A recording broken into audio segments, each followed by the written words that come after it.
اس میں ریک لگے ہوتے ہیں، اس میں آپ کا ٹیبل ہے، آج کل کیمرہ وغیرہ ہے، یہ اعلیٰ تجارت ہے، تو ان پر زکوٰۃ نہیں ہے۔ موجود جو سامان ہے جو بکنے والا ہے، ان سامانوں کا آپ کو تخمینہ کرنا چاہیے، کھتیان کرنا چاہیے، آج کل کہاں کوئی کرتا ہے۔ پھر یہ کہ جب سے شروع کیے تھے آپ کے جو بیچ آپ نے سامان دیا ہے، ان مالوں کا منافع اور یہ سامان جو ہے فی الوقت ان تمام کو جمع کرنا چاہیے، اور پھر دیکھنا چاہیے کہ اس کی قیمت کتنی ہو رہی ہے۔ کیا سونے کے برابر دیکھیں گے، چاندی کے برابر؟ بہتر یہ ہے کہ چاندی کے برابر دیکھا جائے۔ علماء کہتے ہیں حالات کے اعتبار سے دونوں ہو سکتا ہے، لیکن بہتر یہ ہے کہ چاندی کو بنیاد بنایا جائے۔ فائدہ کیا ہوگا اگر آپ نے سونے کو بنیاد بنایا تو پتہ نہیں کتنا روپے جائے گا، تب آپ کے اوپر زکوٰۃ فرض ہوگا، آپ بھی بڑے آرام سے رہنے لگیں گے، اور غریبوں کی جو اصل مقصد ہے ان کی مدد بھی نہیں ہو پائے گی۔ لہذا چاندی کو بنیاد بنانا ہے۔ اگر 595 گرام چاندی خریدنے کے برابر سامان وہاں ہے تو پھر اس میں 2.5% 40واں حصہ اللہ رب العالمین کی راہ میں زکوٰۃ نکالنا ہے۔ خرچ کرنے کی جگہ کہاں ہے؟ سورہ توبہ آیت نمبر 7 میں اللہ رب العالمین نے خرچ کرنے کے 8 مسائل بیان کیے ہیں۔ انما الصدقات للفقراء والمساکین والعاملین علیہا والمؤلفۃ قلوبہم وفی الرقاب والغارمین وفی سبیل اللہ وابن السبیل فریضۃ من اللہ۔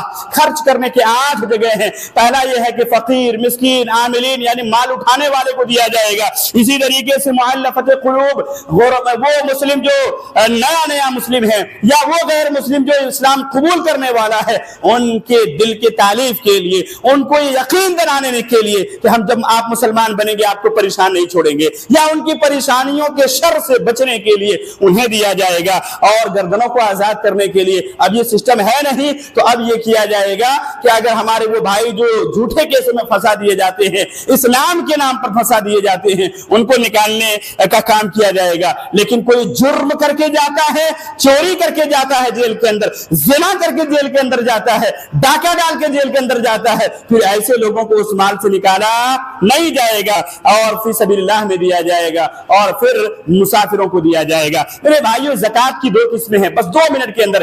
ایک زکوٰۃ المال، اور دوسرا زکوٰۃ النفس جسے ہم زکوٰۃ البدن کہتے ہیں۔ یہ بھی اس رمضان کے مہینے میں ہمارے اوپر فرض ہوتا ہے۔ زکوٰۃ البدن یعنی نفس کی جانب سے ایک الگ دیا جاتا ہے۔ زکوٰۃ المال وہ مال کا زکوٰۃ ہوتا ہے۔ زکوٰۃ البدن یہ ہوتا ہے آپ کے بدن کی طرف سے اسپیشل ہوتا ہے، اور وہ ہم رمضان مبارک کے مہینے میں صدقۃ الفطر کے نام سے وہ مال نکالتے ہیں۔ اس کے بارے میں جاننا ضروری ہے کہ صدقۃ الفطر نکالا کیوں جاتا ہے؟ نکالا اس لیے جاتا ہے، آپ صلی اللہ علیہ وسلم فرماتے ہیں طہرۃ للصائم، صدقۃ الفطر اس لیے نکالا جاتا ہے کہ روزے کی حالت میں جو کوتاہیاں، جو غلطیاں، جو خطائیں سرزد ہوتی ہیں، ان سب کے ازالے کے لیے، اسی طریقے سے وطعمۃ للمساکین، مسکینوں کے کھانا کھلانے کے لیے۔ اب اس کو نکالنا کب ہے؟ نکالنے کا وقت یہ ہے کہ چاند دیکھنے کے بعد، عید الفطر کے چاند دیکھنے کے بعد سے لے کر نماز عید کے ادا کرنے سے پہلے تک یہ افضل ٹائم ہے، سب سے بہترین ٹائم ہے۔ لیکن ابن عمر رضی اللہ تعالیٰ عنہ کہتے ہیں کہ اللہ کے نبی صلی اللہ علیہ وسلم نے تھوڑی سی گنجائش رکھی ہے کہ اگر کوئی آدمی اس وقت نہیں نکال سکتا ہے تو 1 سے 2 دن پہلے نکال سکتا ہے، کیونکہ روزے کے گناہوں کے کفارے کے لیے ہے۔ آپ پہلے مہینے میں نکال دیں گے، پہلے ہفتے میں نکال دیں گے، آپ نے گناہ کیا ہے یا نہیں کیا ہے، آپ ایکسٹرا کفارہ کیوں کر بھر رہے ہیں؟ اسی طریقے سے کیا نکالنا ہے؟ کھانے پینے والے غلے اور اناج کو نکالنا ہے۔ الحمدللہ گزشتہ سال کے خطبے کے بعد اتنا بہترین اثر ہوا ہے کہ آپ میں سے اکثریت لوگ کلو کال کو چھوڑتے ہوئے غلہ ہی سے نکالتے ہیں۔ یہی افضل ہے۔ کلو کال کی کوئی گنجائش ٹھنڈے دل سے اگر دماغ شریعت کو پڑھا جائے تو ملتا نہیں ہے۔ کیا کہتے ہیں، پر آدمی کے پیچھے 1 سال سا نکالا جاتا ہے، جو تقریباً 2.5 کلو سے لے کر 3 کلو کے درمیان تک کا غلہ ہوتا ہے، اسے نکالا جاتا ہے۔ انہی چند باتوں کے ساتھ اپنی بات کو ختم کرتا ہوں۔ اللہ رب العالمین ہم تمام لوگوں کو زکوٰۃ کی اہمیت اور زکوٰۃ نہ نکالنے کے نقصانات کو سامنے رکھتے ہوئے حقیقی طور پر زکوٰۃ نکالنے کی توفیق عطا فرما۔ آمین۔ وآخر دعوانا ان الحمد للہ رب العالمین۔